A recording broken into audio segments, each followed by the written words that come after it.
ótimo, Djalma, eu que agradeço. Boa tarde a todos. Eu vou ampliar aqui a apresentação. Como o Djalma, né, já me apresentou, sou médica de família. Atualmente estou na coordenação do Centro de Saúde Agronômica pela Secretaria Municipal de Saúde e ocupo cargo técnico aqui na Secretaria do Estado, na Diretoria de Atenção Primária, na coordenação de qualificação profissional. Então, hoje a gente vai falar sobre as lesões de pele mais frequentes na atenção primária, um tema extremamente extenso, né, assim, com muito conteúdo, que a gente não vai conseguir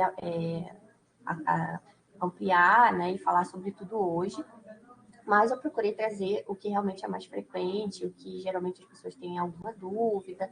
Espero que a gente consiga discutir bastante coisa, né? Então,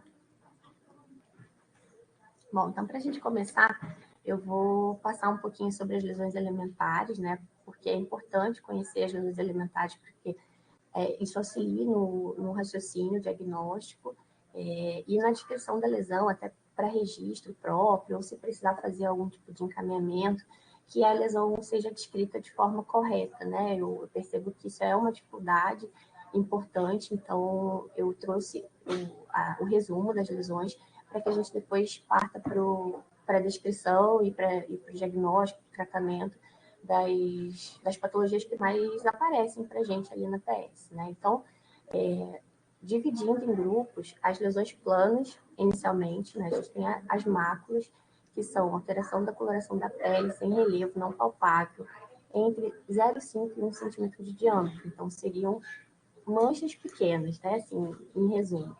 E aí, como exemplo, tem a melanose solar, os lentigos, que são aquelas manchinhas às vezes, muito frequentes em idosos, né, mais acastanhadas, em braço, que podem significar uma exposição exagerada ao sol.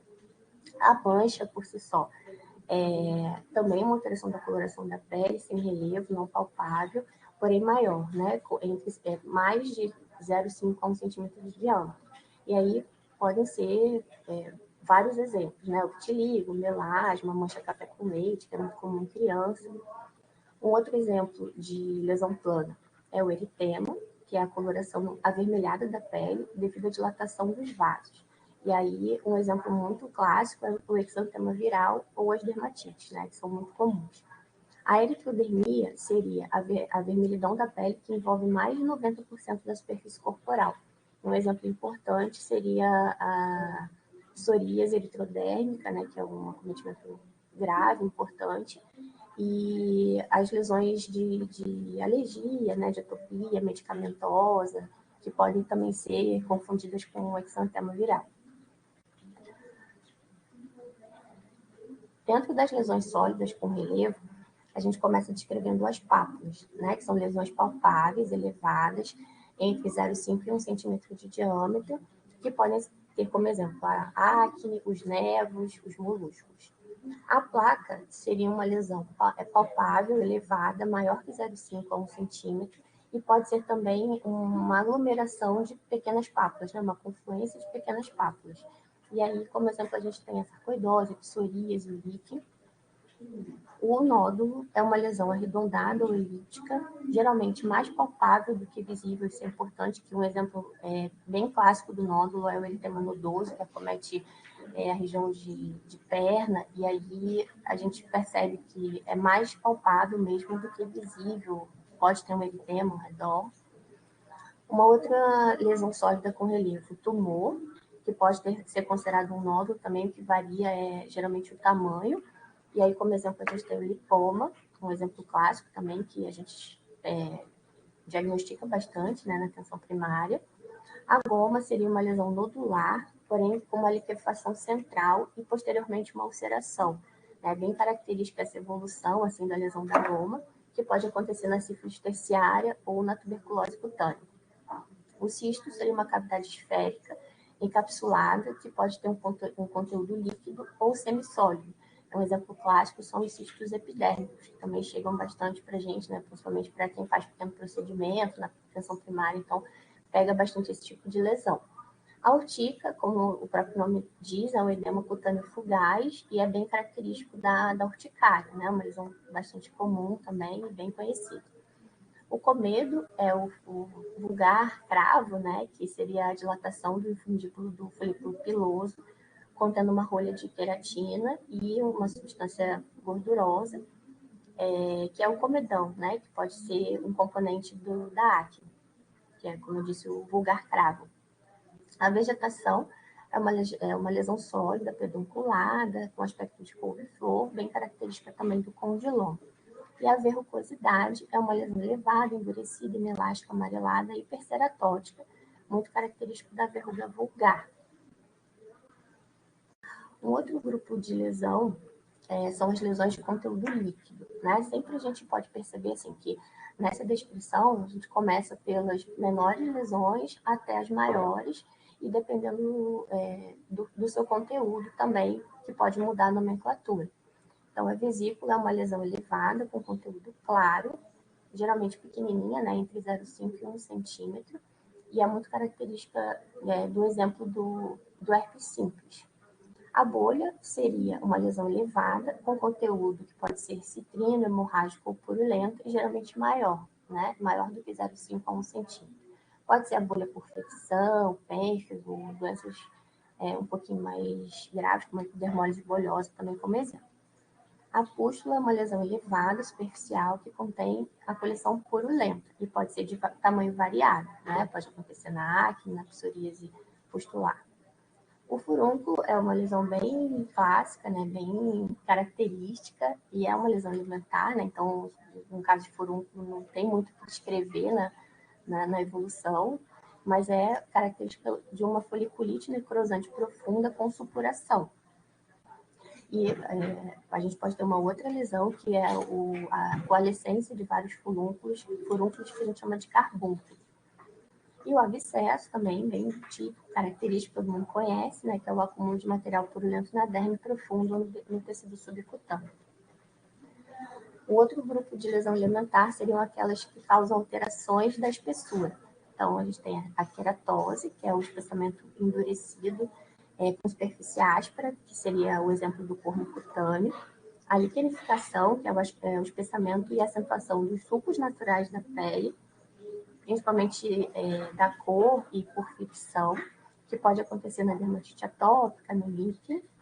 O edema, que também por si só já se define, né, que é o aumento da espessura depressiva, infiltração da pele, por extravasamento de líquido, que pode acontecer no edema de membros inferiores, na celulite.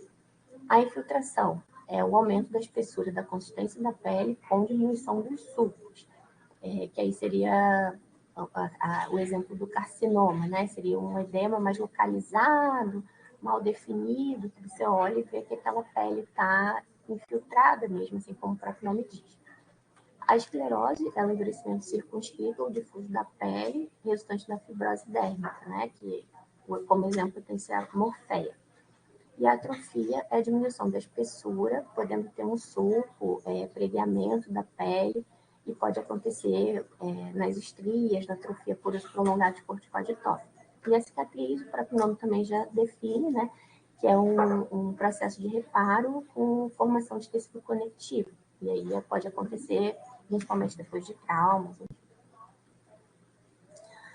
Um outro tipo de grupo, né, de lesões alimentares são as características de perdas e reparos textuais.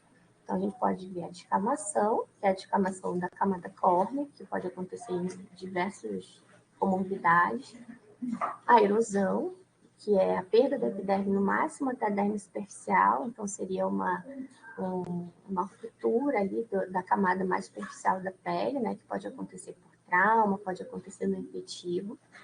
A escoriação, que é a erosão traumática e geralmente linear, ou em cruzamento, aquela lesão bem característica mesmo da coçadura excessiva, e isso é importante observar, porque para o raciocínio diagnóstico também faz bastante diferença a observação da característica da lesão. A úlcera é a remoção da derme com posterior cicatriz, por exemplo, a úlcera de Stasi, que é o exemplo mais clássico, né, que a gente consegue observar. A fissura, que é a continuidade linear, resultante da tensão excessiva ou da diminuição da elasticidade. O exemplo clássico também é a fissura palmar, da dermatite de contato, a pelite angular.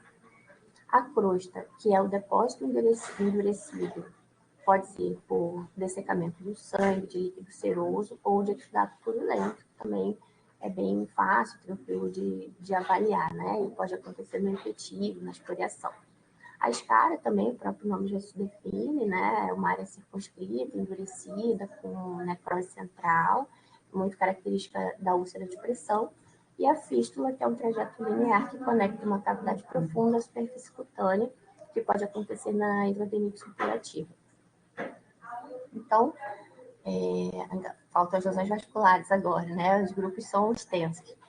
A púrpura, que são lesões eritematoviláceas, resultantes do extravasamento de sangue na pele, que não desaparecem em vitropressão. Então, se você observar uma lesão avermelhada, né? Geralmente, eritematovilácea, e pressionar com uma lâmina, pode ser uma lâmina de colete preventivo, geralmente ela não desaparece, porque ela é resultante daquele extravasamento da pele, né? As petequias seriam as púrpuras pontiformes, né, bem pequenininhas. As equimoses são grandes placas purpúricas e podem mudar de coloração, né, que também é a lesão clássica da equimose, que já se define por si só, que ela pode inicialmente começar como eritematovilácea e evoluindo para amarelo acastanhado ou esverdeado. E as telangiectasias são lesões que podem ou não desaparecer a vitropressão, porque geralmente elas são por dilatação dos capilares da derme superficial, que são aquelas aranhas vasculares, né, bem características também da pele mais senil, observada nos idosos. Então, depois de toda essa revisão das lesões elementares, a gente vai começar agora a fase das doenças em si, né, que mais aparecem na atenção primária.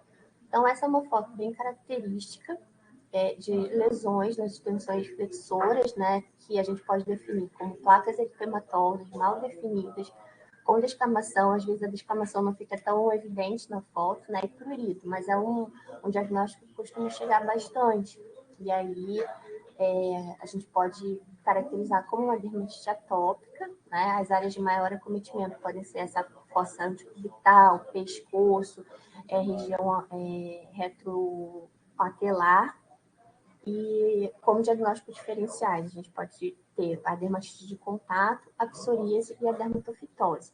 Acomete bastante criança, né? Então é bem comum chegar no consultório. E o tratamento, a gente deve sempre reforçar a questão das medidas de controle, né? Assim, evitar o banho quente, evitar a coçadura, sob risco de infecção, e tratar também o prurito, né? Com antistamínico oral, e hidratar bastante com emoliente. Esse é o tratamento base, assim, principal que deve ser feito.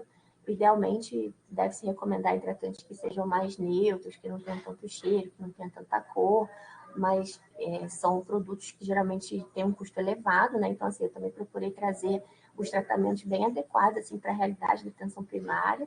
A gente deve orientar o que for de possibilidade daquelas pessoas mesmo. Então, se não der para comprar o hidratante mais caro, procurar aquele hidratante que tenha que seja mais neutro, que tenha um preço mais acessível, né? Na pior das hipóteses, um óleo mineral ali para ajudar a reter a umidade natural da pele, né? Que seria o emoliente. E tentar evitar o uso de corticóide tópico, né? Porque por ser uma lesão recorrente, que tem uma sazonalidade, a gente também não pode abusar muito de corticóide tópico, mas se tiver necessidade de usar, a gente pode fazer a desonida, a fluocinolona ou a betametasona nos quadros mais severos.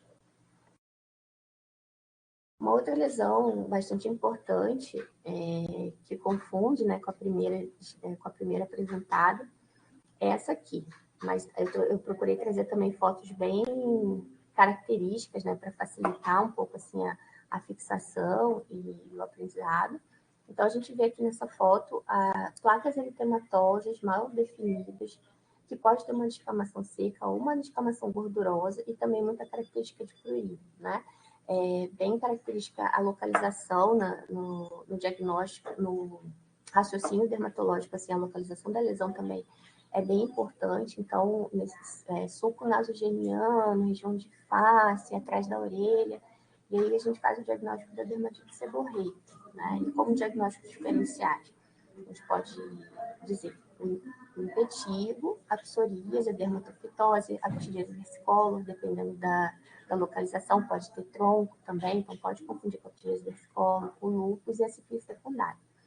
E o tratamento é shampoo de cetoconazol, inclusive nas lesões, né, e no couro cabeludo, porque tem uma associação também com a malacésia furfo, né, enfim, existe essa questão aí que está associada, a questão do poder anti-inflamatório também, do shampoo de cetoconazol, e em casos em que não haja remissão com esse tratamento, pode-se utilizar o corticoide de baixa potência, mas sempre ressaltando também, por ser uma lesão recorrente, a gente tem que evitar o uso constante do corticoide. Então, usar com parcimônia.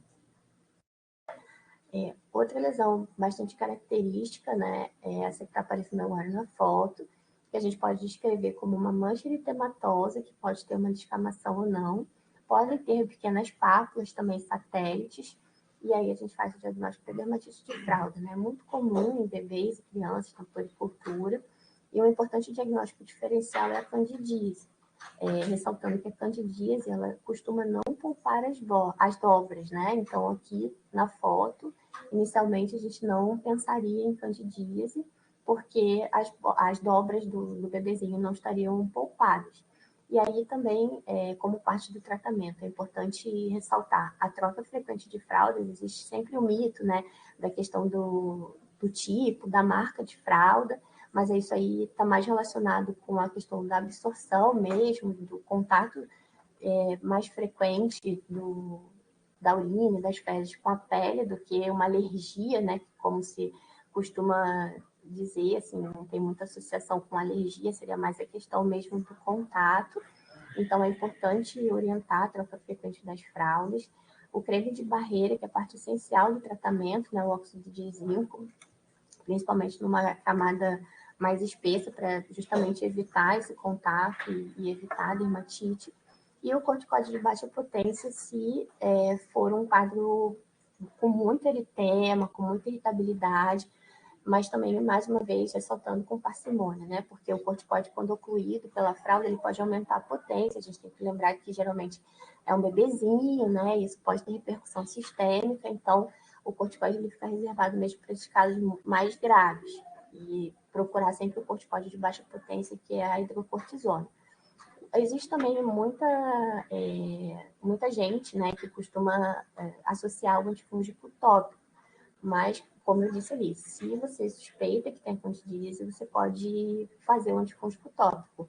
Geralmente não tem necessidade, geralmente só orientando as trocas frequentes de fralda e a barreira de óxido de zinco bem adequada, isso já é suficiente. Então, também o antifúngico tópico deve ser usado somente se necessário.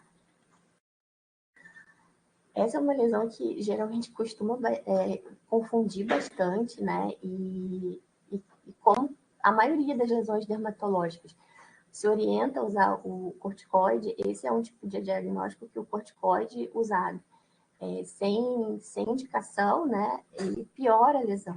Então, é uma mancha eritematosa que pode ter descamação, geralmente de localização perioral ou periorificial, mais frequentemente é perioral, mas pode ser perianal também, dependendo da etiologia. Então, isso é importante na história da anamnese, né, se perguntar se a pessoa fez uso crônico de corticoide, né, porque é um diagnóstico de dermatite perioral ou periorificial, como eu disse, dependendo da localização, que está associado ao uso crônico de corticoide tópico. Então, isso é muito importante para se fazer o diagnóstico.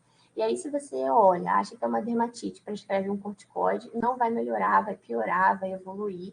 Então, essa história tem que ser muito bem detalhada para se conseguir ter esse diagnóstico bem feito, assim, né? Porque ele traz como diagnóstico diferenciais a dermatite atópica, a dermatite seborreica, a dermatite de contato e a rosácea. E o tratamento, ele pode ser feito com antibiótico tópico. Na verdade, não se sabe exatamente, não existe uma relação com infecção, não se sabe exatamente o porquê se melhora, mas acredita-se que seja pela função anti-inflamatória, né? Tanto do antibiótico tópico quanto do antibiótico oral. Então, a gente pode fazer a eritromicina 2% tópica, de 2 a 4 semanas, e o metronidazol por 8 semanas. E associar a tetraciclina 2 vezes por dia, 250 a 500 miligramas 2 vezes por dia por 10 dias, ou a doxiciclina 100 miligramas uma vez por dia durante 10 dias. E esse tratamento, como eu disse, é mais pela potência anti-inflamatória dessas medicações do que pela questão antibiótica, né? Essa outra lesão aqui também é bem característica, é uma foto assim bem típica, né, que faz ali o formato do agente agressor. Então, a gente pode descrever essa lesão como uma mancha eritematosa com descamação, dependendo da fase, pode ter vesícula, pode ter bolha, pode ter crosta, né, vesícula e bolha se for uma fase mais aguda e crosta numa fase mais crônica. É um eczema, né, com diagnóstico de uma dermatite de contato. Um diagnóstico diferencial principal seria a psoríase. E tem bem essa característica ali do formato. Provavelmente a pessoa usou uma sandália de borracha, né, alguma coisa que deixou bem marcadinho ali o alérgeno. E aí o tratamento principal é afastar essa questão que causou, né, dermatite, afastar o alérgeno, e o corticoide tópico também, no máximo, 5 a 7 dias.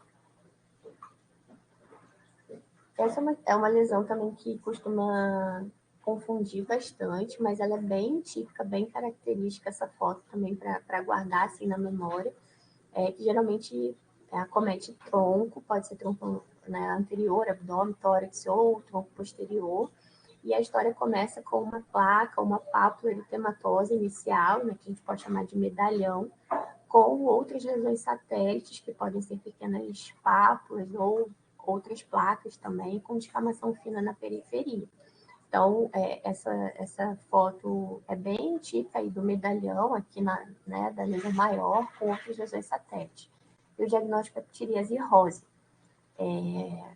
Tem como diagnóstico diferencial importante a sífilis secundária, né, que aparece bastante para a manifestação primária, mas também a farmacodermia, psoríase butata e a tinea-cófilis.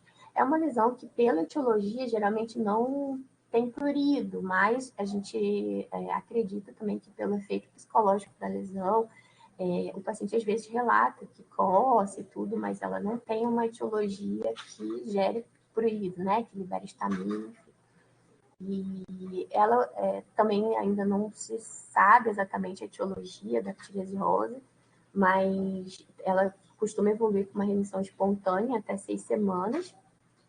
E o tratamento vai depender do que o paciente relata mesmo, né? Assim, se tem coceira, pode prescrever um anti-histamínico oral, se achar necessário. Se achar necessário fazer um corticoide tópico também para ajudar na questão estética, mas também se optar por só hidratar e esperar melhorar, ela vai melhorar aí no máximo em 6 semanas.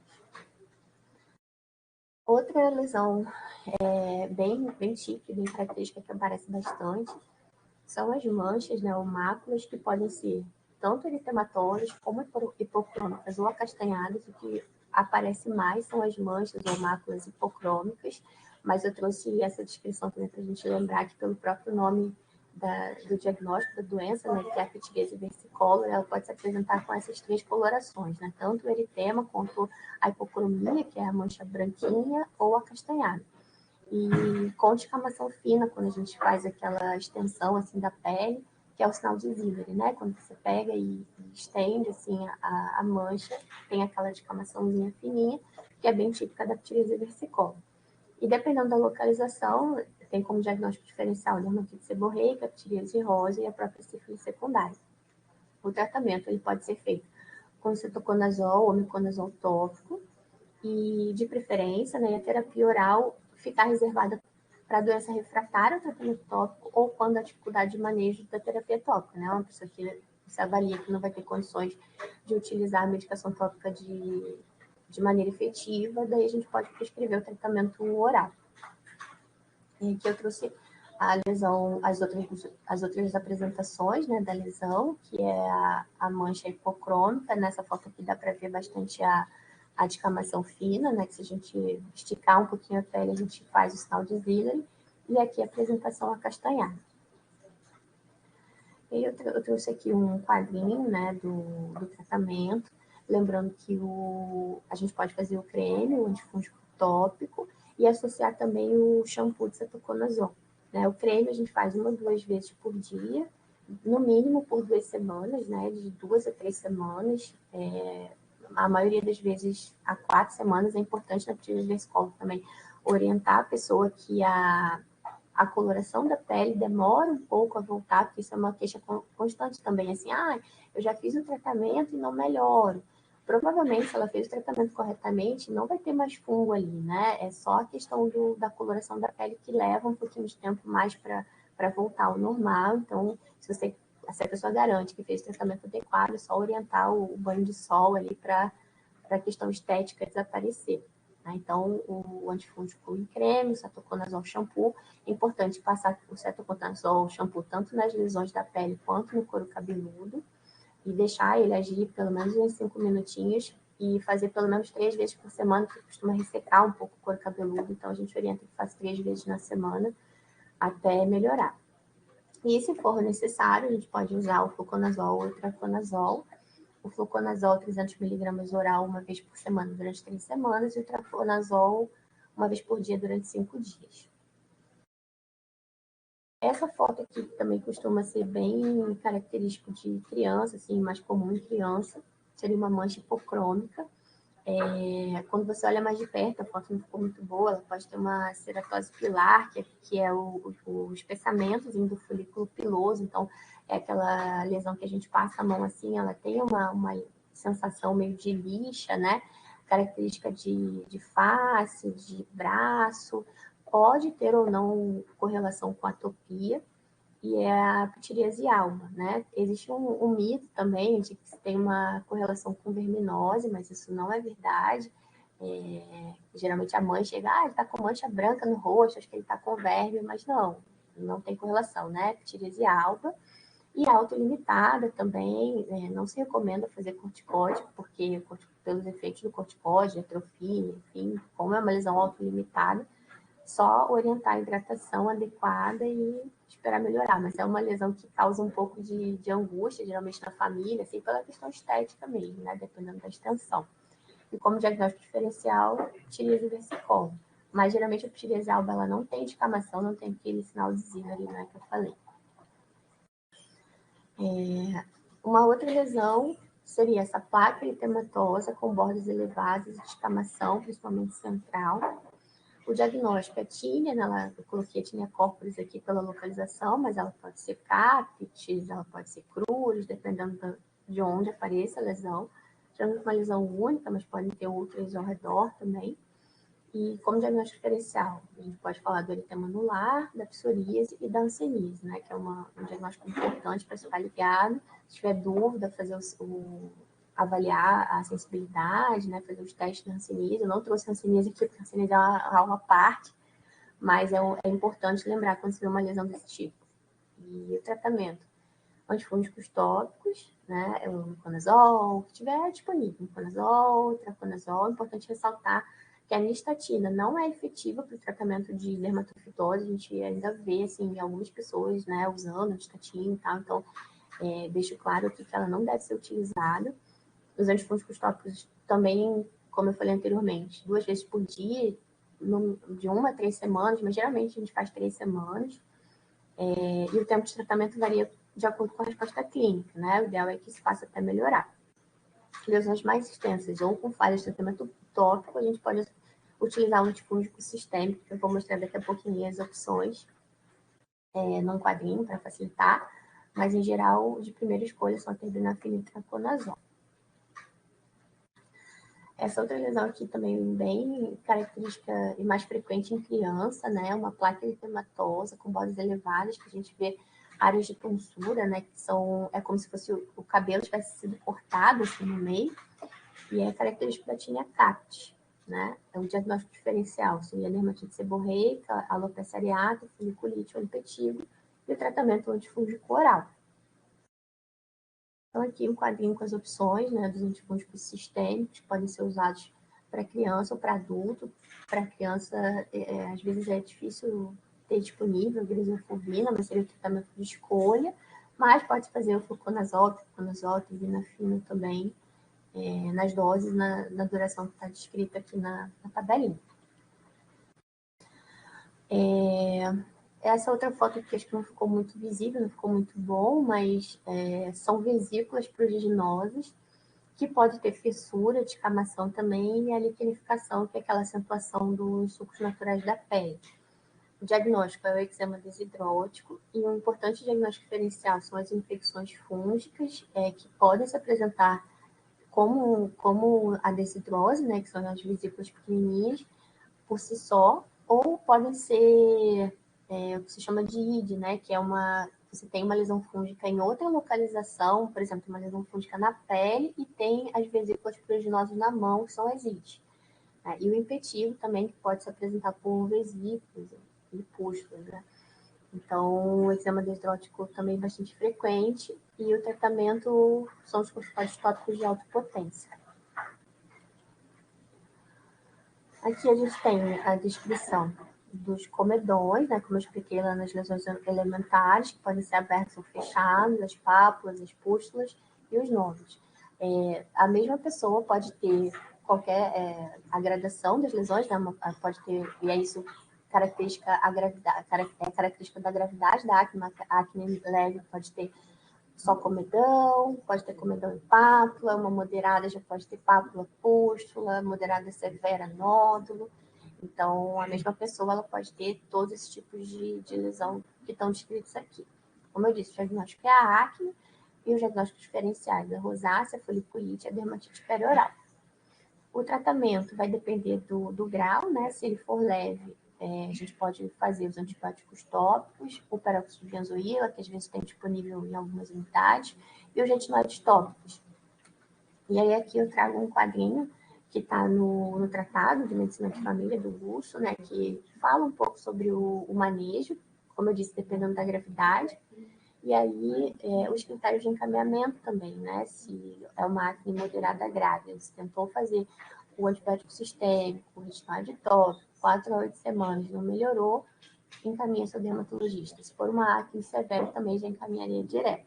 Então, nas outras gradações, da leve até a moderada, dá para fazer o retinoide tópico, né? A tretinoína, isotretinoína ou o peróxido de benzoíla também. 10 minutos.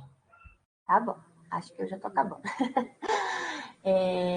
Aqui mais uma lesão muito característica de criança, principalmente bem muito frequente em criança, que são erosões e crostas, e é o impetigo, né, que aqui está caracterizado localizado, no nariz, mas pode ser em qualquer parte do corpo.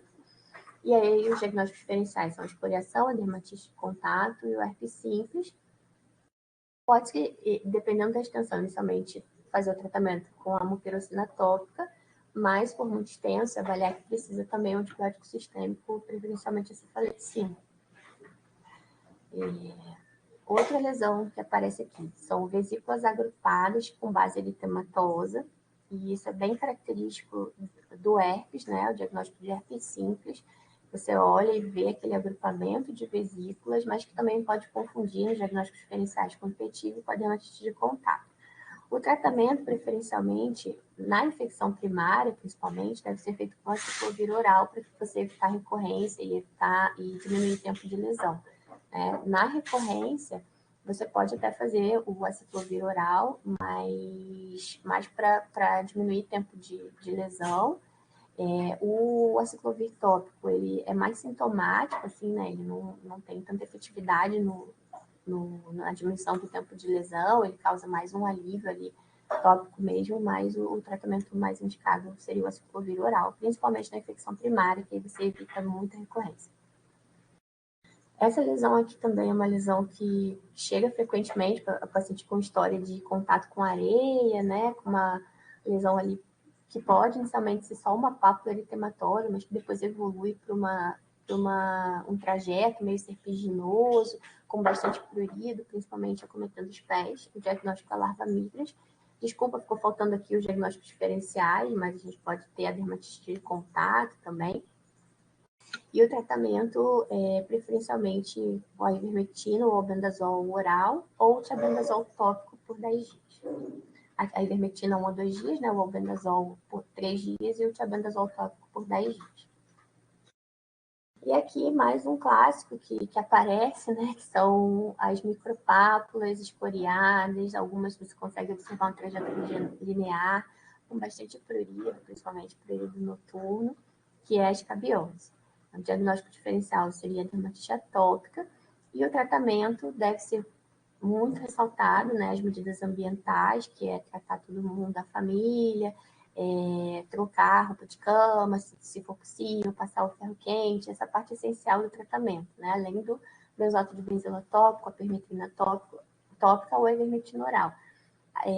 Uma coisa a ser ressaltada também é que, preferencialmente, deve-se optar pelo tratamento tópico, né, pela questão até da ivermectina oral, de ter relatos de resistência ao tratamento, enfim. Então, se der para preferir o tratamento tópico, permetrina ou benzoato de benzila e o reforço das medidas ambientais. Bom, então terminei. Essas são as referências, né? Usei o UpToDate, o Fitzpatrick, que é um atlas da dermatologia, telecondutas do Telesaúde, e aqui ficou voltando também o tratado do GUS, né, de medicina de família. E é isso, gente. Estou aqui disponível para perguntas. Foi um pouquinho corrido, mas eu tentei trazer aí o máximo de informação e o que a gente avalia que seria mais frequente, né? Obrigada. Certo, Suliane, a gente que agradece a sua participação, o carinho aí em montar a apresentação e trazer essas informações reunidas e agrupadas para a gente.